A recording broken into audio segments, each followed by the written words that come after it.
They say the forest doesn't forget, that it remembers even the softest footsteps and the quietest wishes spoken beneath its boughs. I never used to believe that, until the night I saw her. Let me start properly. I never married. That fact alone surprises people, especially those who assume solitude is always a choice. But the truth is quieter, less dramatic. There was someone once, back in high school. Her name was Miriam, and she had a laugh like wind chimes and a kind of smile that seemed made for springtime. We were never truly together, not in the way people mean. But she was the first and only girl who ever looked at me like I was more than just a quiet boy who sat by the window and wrote stories in the margins of his notebook. It wasn't a grand romance. Just a handful of fleeting conversations, a few walks under the fading light, and a single, almost kiss on the last day of senior year. Then she moved away. Life moved on. And I never quite did. Years passed, and the world folded in around me. I worked, I slept, I kept to myself. I didn't seek out companionship. Not because I was bitter, but because the echo of that almost love never stopped ringing. You don't need much when a single ghost has taken up residence in your heart. After my mother passed, I inherited her cottage on the edge of a village too small for most maps. A place where the nights were quiet and the stars generous. The back garden was overgrown, and just beyond the rusted fence lay the old churchyard, its stones crooked and worn, its trees thick with stories. I liked the silence. It suited me. One evening in late autumn, I went for a walk near twilight. The air had that brittle chill that makes the leaves seem louder underfoot. As I passed the churchyard, I saw a light, warm and flickering, like candle flame, hovering just beyond the trees. I stopped, thinking perhaps one of the villagers had lit a lantern for the dead. But there was no ceremony, no gathering. Just the hush of the wind and that solitary glow among the pines.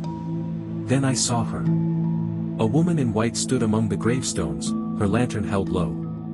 The way the light touched her face, it stirred something in me, something buried but not forgotten. She looked like Miriam. Or rather, like how I remembered Miriam before life had a chance to weather her. Young. Serene. Timeless. She didn't see me, or perhaps she did and chose not to react.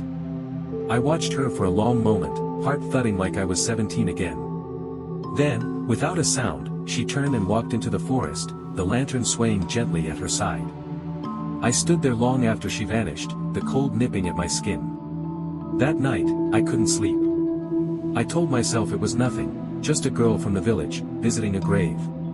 But in my bones, I knew something was different. The light had moved too steadily, the air had grown too still. And her face was not just similar. It was her. The girl from a memory too old to be trusted. The next night, the light returned. Same time, same place. It danced through the trees like a slow waltz, waiting, teasing. I didn't follow it, not yet. But I stood at the fence and watched, breath fogging in the air, heart aching in a way I hadn't felt in decades. It's strange, isn't it? How one glimpse of the past, no matter how impossible, can unravel the present. I didn't tell anyone. There wasn't anyone to tell. And even if there had been, what could I have said? I think part of me knew, even then, that this light wasn't just some passing lantern. It was a door. And the woman holding it? A key. I didn't believe in ghosts. But I believed in her. The third night, I stepped through the fence. It wasn't a grand decision. There was no flash of insight or whispered invitation from the dark. Just a gentle pull, the way the tide draws a boat that's drifted too close to shore. I told myself it was only to see where she went. That was all. But even then, I think I knew I was lying. The lantern appeared just after dusk, as it had the nights before, cradled in her hands like something sacred. She stood in the same place near the old mausoleum, barely moving, her white dress catching what little light remained. This time, I walked closer. The iron fence creaked behind me as I passed through the gate and crossed the uneven ground. She turned before I reached her, not startled, not hurried, just aware. As if she'd been waiting. The moment her eyes met mine, the cold didn't matter anymore. I felt like I was seeing her in a dream. Not Miriam exactly, but close enough to confuse something deep and old inside me. Her face was younger than I remembered, softer, as if grief and time had never brushed against her. Her eyes held none of the questions I had. They simply accepted me. She turned and walked, and I followed. The lantern's glow painted the path ahead in gold and shadow.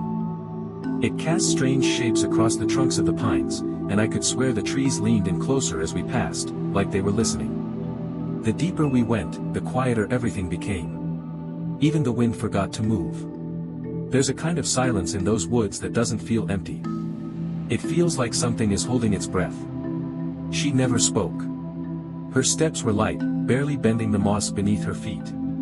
I wanted to ask her name, to say something clever or kind, anything to bridge the gulf between the impossible and the ordinary. But my throat wouldn't obey me. It was as if words had no place in that part of the forest. I don't know how far we walked. The path turned and twisted on itself, looping through thickets and over small, half-frozen streams. But I never once felt lost. The lantern led, and I followed. That was all that mattered. Eventually, we came to a clearing. Moonlight spilled in like milk, bathing everything in that strange, colorless glow you only see in winter. In the center stood an old stone arch, half swallowed by ivy and thyme. She stopped beside it and turned to face me. There was something in her eyes, a flicker, a question maybe, or an invitation. The lantern hung between us, its light trembling like a heartbeat. I opened my mouth to speak, but all I managed was her name. Miriam. Her expression didn't change. Not surprise, not confusion. Just that quiet, unwavering gaze. And in that moment, I knew it wasn't her. I knew. But my heart, oh, it didn't care. Grief doesn't ask permission. It just reaches. I took a step forward. She raised the lantern slightly, and the glow spilled across my chest, warm against the cold. I didn't realize I was crying until the tears hit my collar. Then, as sudden as a breath, she turned again, and vanished into the trees beyond the arch. I stood there alone, the cold rushing back in like water after a broken dam. I could still feel her presence, like the warmth left behind after someone walks out of a room. I looked back toward the way we came. And I realized. I didn't know the path anymore. The woods behind me looked unfamiliar. The trees were too close together, the ground sloped differently. No footprints remained in the snow. Just mine. Leading here. Not from here. I don't remember getting back to the cottage. Not really. I remember the sky turning pale with dawn, and my breath fogging in the early morning chill. I remember my hands shaking as I turned the key in the door. But the walk itself?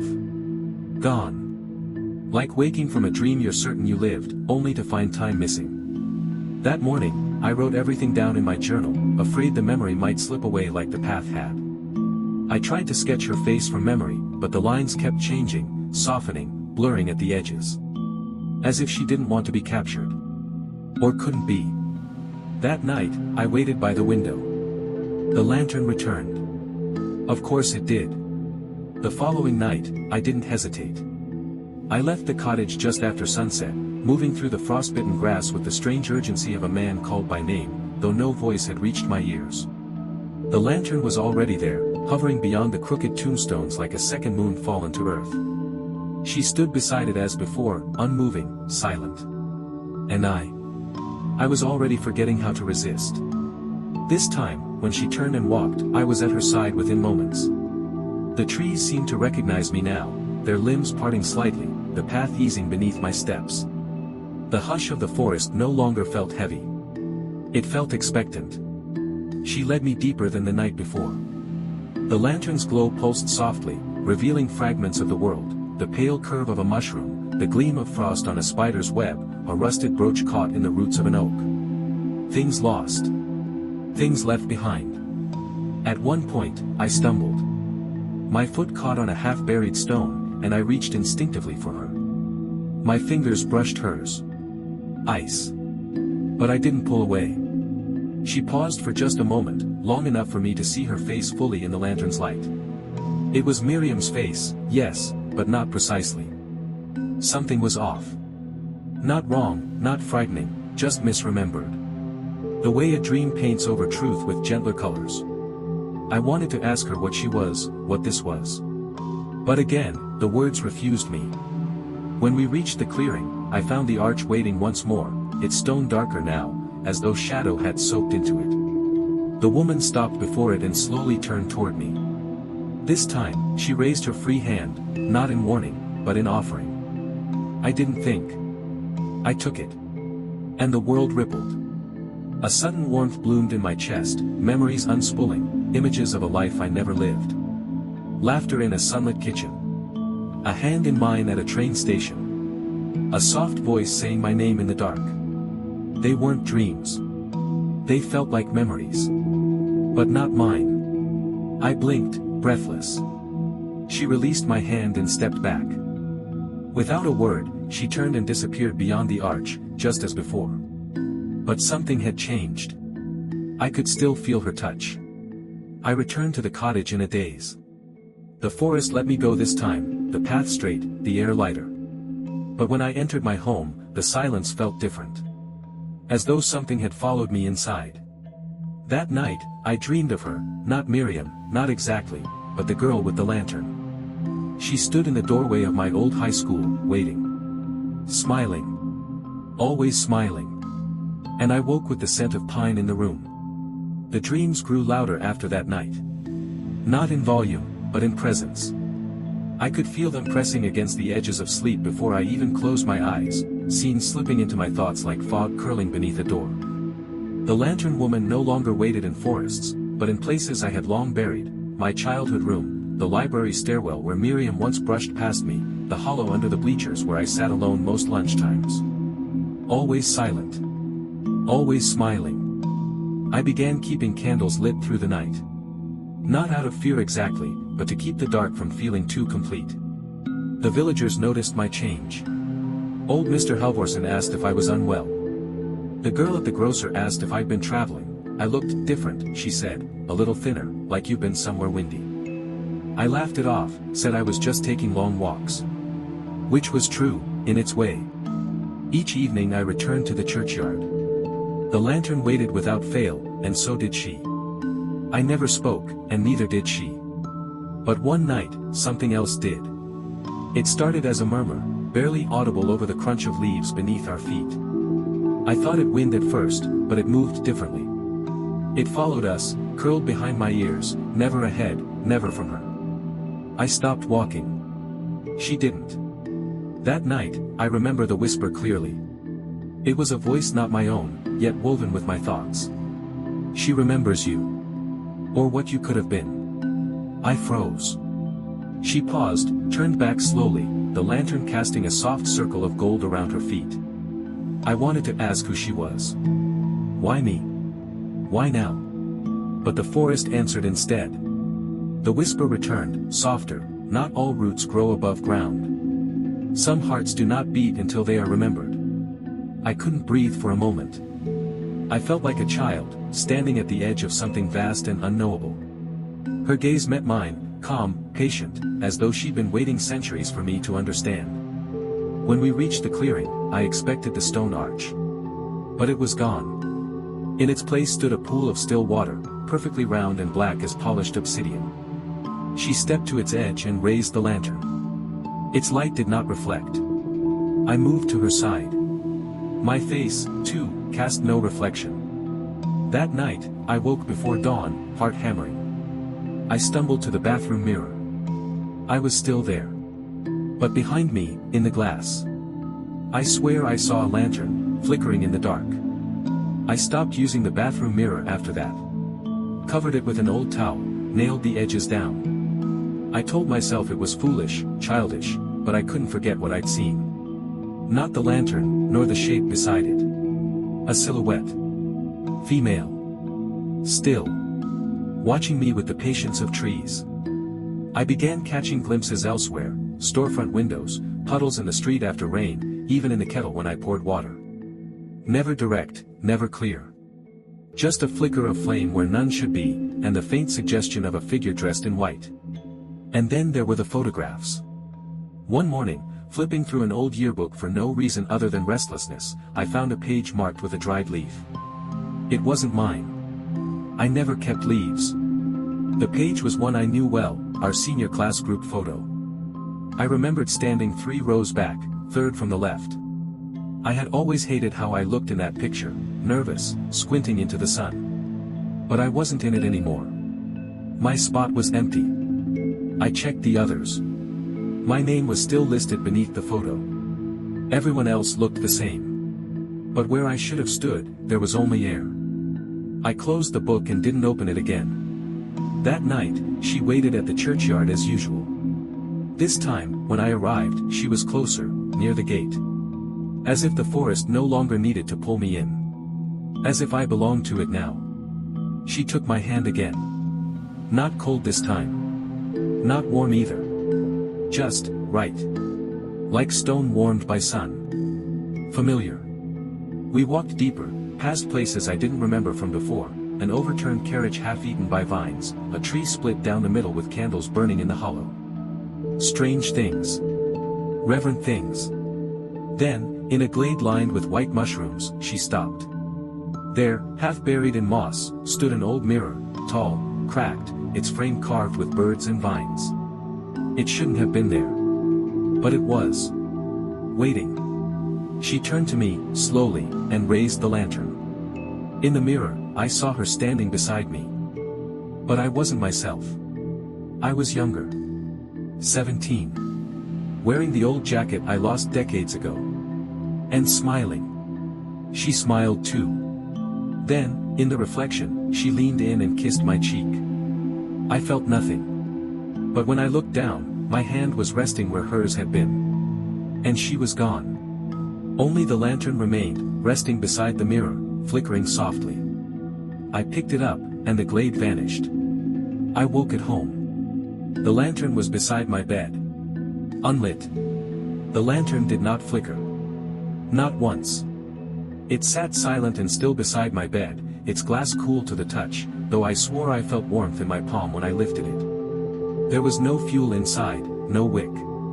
Just that impossibly clean glass and a brass frame that smelled faintly of pine resin and something older, like the pages of a forgotten hymn book. I didn't know how it had come with me. I hadn't carried it back. Or maybe I had. Memory was beginning to ripple, like the surface of a lake stirred by something below. That morning, I heard humming. It wasn't a sound from the world around me. It bloomed in my mind as I made tea, folding itself between the kettle's whistle and the creak of the floorboards. A soft, looping tune. I knew it. I knew I did. But not from childhood, nor church, nor any old film. It was Miriam's tune, the one she used to hum while drawing in the margins of her notebook. A tune she claimed came to her in dreams. I hadn't heard it in nearly 40 years. I stood there, water boiling over, heart thudding against my ribs like a trapped thing. The lantern, still dark, seemed to ring with the sound, as though holding it in its bones. That night, I didn't wait for the lantern to appear. I took the one she'd left and carried it to the churchyard myself. As soon as I crossed the threshold, it flared to life, not with fire, but with that same amber glow that bent the darkness into velvet. And there she was, at the tree lean. She didn't smile this time. Her face was unreadable, still lovely, still too familiar, but set like still water before a storm. I raised the lantern in greeting. She turned, and we walked. The path had changed again. Trees I didn't remember, stones arranged like teeth along the trail. The hush was deeper tonight, thick with memory and moss. I heard the song again, louder now, woven with other voices, harmonies, old and strange. Who are you? I asked, my voice barely louder than a breath. She stopped. Then, softly, like a door opening in an abandoned house, she spoke. Elira. It wasn't Miriam's voice. And yet, it was. She looked at me, and something passed through her eyes. Not pain. Not joy. Just, longing. Ancient and endless. I waited, she said. For me. She didn't answer. Instead, she raised her hand and traced something in the air, a symbol I didn't know, yet felt etched into my bones. My lantern dimmed, matching the rhythm of her breath. I realized then I'd stopped feeling the cold. When we reached the clearing, the stone arch had returned. But this time, there were others, shapes, just barely visible beyond it. moving like figures behind frosted glass. She stepped forward, touched my chest gently. "You remember now," she said. And I did. But I didn't understand. Not yet. The morning after Elira spoke my name, I found the first object. It was on my doorstep, just after sunrise, a small bundle wrapped in old cloth, stained the color of dried leaves. Inside, a bird's skull, 2 sprigs of yarrow, and a single red thread coiled like a sleeping worm. No note. No explanation. But I felt the message clearly, humming low in my chest like the echo of a bell. "Bring this." I didn't hesitate. I didn't even wonder why. The logic of dreams had begun to lace itself into my waking hours, and the forest's language, symbol and silence, spoke more clearly than anything else. That night, I returned to the path, the bundle tucked in my coat pocket. Elira waited in a hollow I hadn't seen before, her lantern placed carefully at her feet, its light casting rings across the moss. She stood barefoot now, her dress tinged with soil. Her hair hung loose and damp, like she had just risen from some underground spring. When she saw me, she tilted her head, not quite a nod, more like a listening motion, as though confirming something only she could hear. I offered the bundle. She didn't take it. Instead, she turned and began to walk, and I followed. The path wound downward this time, sloping slowly like a spiral staircase without steps. Trees gave way to roots, and the forest grew denser, stranger. Shapes hung from branches, braided vines, animal bones, little dolls woven from reeds. Offerings, or warnings? I couldn't tell. Eventually, we reached a stone ring sunk into the earth. 7 smooth rocks, each black as coal, arranged around a shallow pit lined with feathers and ash. Elira stepped inside, and the lantern flared brighter. She gestured for me to join her. As I crossed into the ring, the cold vanished. Sound dulled. I felt weightless. As if my body no longer mattered, as though memory alone carried me. She took the bundle from my hands and unwrapped it carefully, placing each item into the pit. Then she turned to me and sang. Not words, not exactly. Notes made of breath and bone, sound that moved more in the chest than the ear. The melody curled around me like smoke, like roots. And then I saw it. A vision, not of the past, nor future, but something beneath time. A version of my life where Miriam and I had spoken more. Loved more. A cottage by a lake. A daughter. A garden overrun with clover. A life never lived, but one I suddenly mourned like the dead. Tears came, silent and sharp. Elira stepped forward and pressed her forehead to mine. "You remember," she whispered again. This time, I believed her. Things slipped after that. Not all at once. No great vanishing. Just small forgettings, quiet absences, like books missing from a shelf you never thought to count. One morning, I stood in my kitchen holding a mug of tea I didn't remember making. Another day, I found my front door unlocked, faint footprints in the frost leading out, though I hadn't left the house. Or so I thought. Faces in my photographs blurred at the edges. My own handwriting began to curl into unfamiliar loops. I read a letter 3 times before realizing I didn't recognize the name of the sender, someone claiming to be my cousin, someone I could not place. I tried to push it aside. But when I looked in the mirror, something inside me recoiled, not because I saw something frightening, but because I didn't feel surprised. The forest crept closer. The moss grew higher on the churchyard stones. Ivy thickened around my porch. At night, I heard the wind speak in Elira's melody, though the trees outside stood still.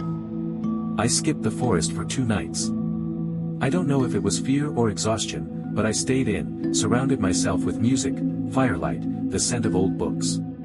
I tried to anchor myself. The 3rd night, I dreamed of roots. They grew through my walls, wrapped around my limbs, curled into my lungs. In the dream, Elira stood over me, eyes solemn, lantern held high. She said nothing, but I heard her voice within. "You are not being taken. You are being remembered." I woke to find dirt beneath my fingernails. So I returned. She was waiting by the arch, taller now, its stone smoother, as if it had been remade. Behind her stood that same pool from before, still and black. But now I could see myself in it, younger again, wearing that old corduroy jacket I'd long forgotten. Elira looked at me with something like sorrow. Or reverence. "You've carried this long enough," she said. "The forest remembers. Let it hold you now." And I understood. Memory had become my body. My story no longer lived in the world, but in the soil, in the shape of a lantern's glow, in the hum of a tune hummed decades ago by a girl I never kissed. As I stepped forward, I heard the final whisper in the trees. To be hollowed is not to be emptied. It is to be made ready. The night she did not come was the first I truly felt the hollow. Not the forest's hollow, the one carved in moss and stone, the one I had walked in silence for weeks now, but the one inside me. The lantern did not appear in the trees. No glow between gravestones. No footsteps beside mine. Only the breathless dark, and my own reflection in every wet leaf, small, pale, expectant. I waited by the fence until the stars faded. When dawn came, the wind carried no songs. No whisper of her name. The next evening, I went searching. I took the lantern she had left for me and stepped into the woods, heart pacing like a man late for something sacred. But the path no longer obeyed. It twisted back on itself, led me in loops, brought me past stones I'd seen before, then stones I swore had never been. Still, I pressed on. The lantern dimmed with each step. Eventually, I reached the clearing, but it was empty. No arch. No mirror. No pool. Only frost-bitten ground and the distant sound of running water. I sank to my knees, hands curled into the earth. I spoke her name aloud. Elira. Nothing answered. Not even the wind. Then, just as I turned to go, I saw a flicker through the trees. But it wasn't her lantern. It was mine. Flickering behind me. Not ahead. When I turned back toward it, I was standing at the edge of my own garden. The forest had unspooled me like thread from a needle. I stumbled inside, dazed, breath catching on every shadow. I placed the lantern on the table. It went out. That night, I dreamed of her face in still water. She didn't smile. Her eyes were not kind. They were, waiting. She whispered. "You must bring your own light now." And I woke with the taste of soil in my mouth. The mirror in the hall showed no reflection. Only the faint shimmer of candlelight. But there were no candles lit. And the forest beyond the window? Closer than before. The trees had moved. I lit the lantern at dusk. Not hers, mine. The one that had followed me home. Its flame caught without flint or oil, burning with that soft, amber hush I had come to know like breath. The moment it sparked to life, the air shifted. A hush settled on the house. No birdsong. No wind. Just the long inhale of something waiting. I stepped outside. The forest had crept to the edge of my steps, as if the trees had grown overnight. Or as if the world had folded closer around me. No path, no fence, no distinction now between home and woods. Only shadow and memory, mingling like smoke. And in the stillness, I saw her. Elira. No lantern in hand. No white dress now. She wore a gown of root and fog, and her hair was crowned with frost. Her eyes gleamed, not with light, but invitation. She did not speak. She didn't need to. I followed. We walked slowly, as if each step was a page being turned. I no longer wondered where we were going. Only how long it would take to get there. The lantern I carried burned steadily, though no heat reached my fingers. It was not for warmth. It was a light for remembrance. The path led us through a grove I had never seen before.